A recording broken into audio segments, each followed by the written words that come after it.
Hey everyone, and welcome back to the channel. Today we're diving deep into a game that's been a staple in the medieval combat and kingdom management genre for years.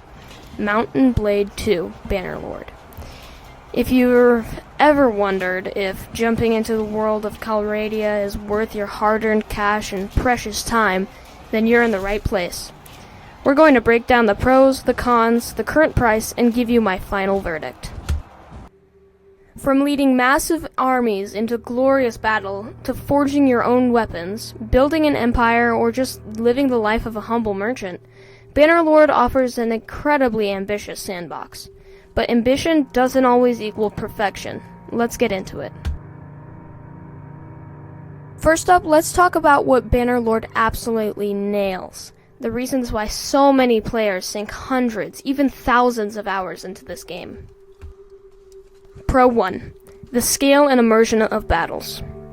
This is Bannerlord's bread and butter, leading hundreds of your men against hundreds of enemies, giving commands, seeing your soldiers clash. It's incredibly visceral and satisfying. The physics, the sound design, the sheer chaos of it all, there's nothing quite like it. Every battle feels dynamic, and your tactical decisions really matter. Pro 2.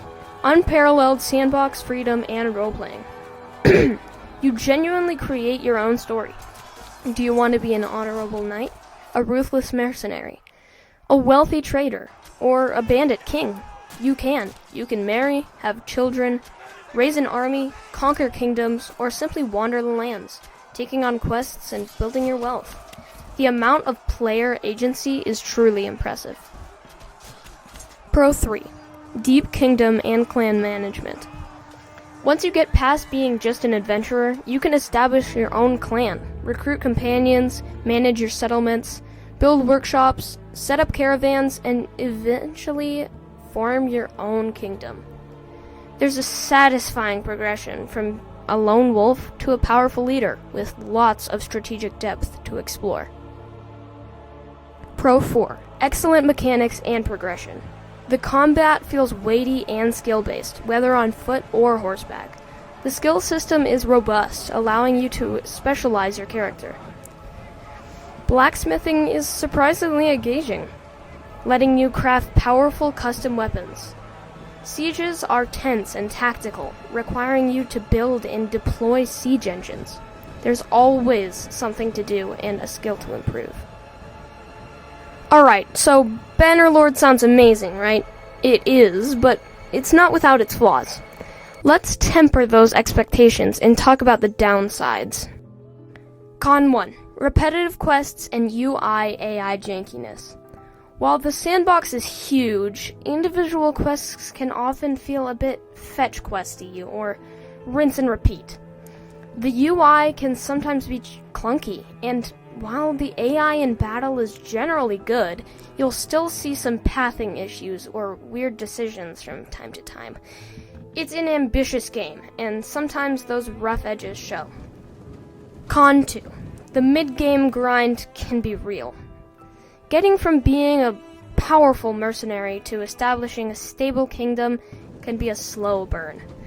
There are periods where you might feel like you're just endlessly fighting small engagements, building up influence, or waiting for events to happen. Some players love this, finding it immersive, but others may find it drags a bit. Con 3. Lack of deep narrative and character personalities.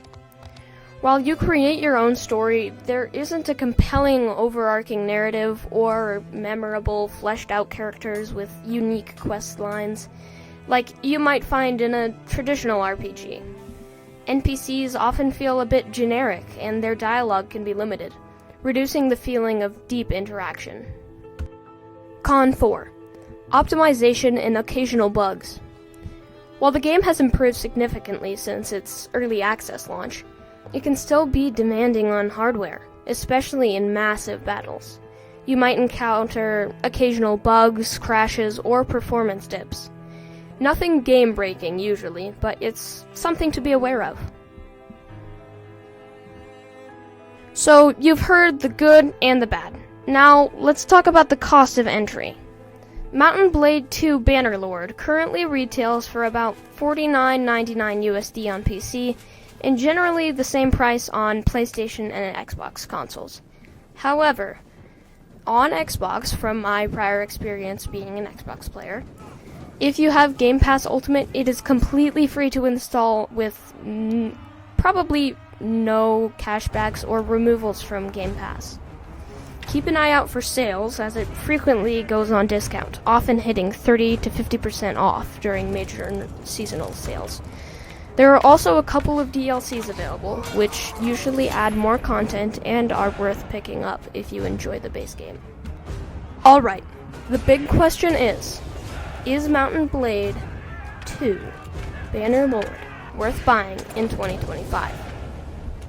For me, the answer is a resounding yes, but with a few caveats. If you're looking for a deep, narrative-driven RPG with polished cutscenes and intricate character relationships, this isn't it. But if you crave an unparalleled medieval sandbox where you forge your own destiny, lead massive armies, and build an empire from the ground up, then Bannerlord is absolutely exceptional. It's a game that respects your intelligence, doesn't hold your hand, and truly allows for emergent storytelling. The feeling of commanding your troops in a perfectly executed flanking maneuver is unmatched. The modding community is also fantastic, constantly adding new content and fixing issues, which further extends its longevity. So if you're prepared for a bit of grind, some occasional jank, and you love the idea of creating your own medieval saga, then absolutely pick up Mountain Blade 2 Bannerlord. It offers hundreds of hours of unique gameplay that you won't find anywhere else.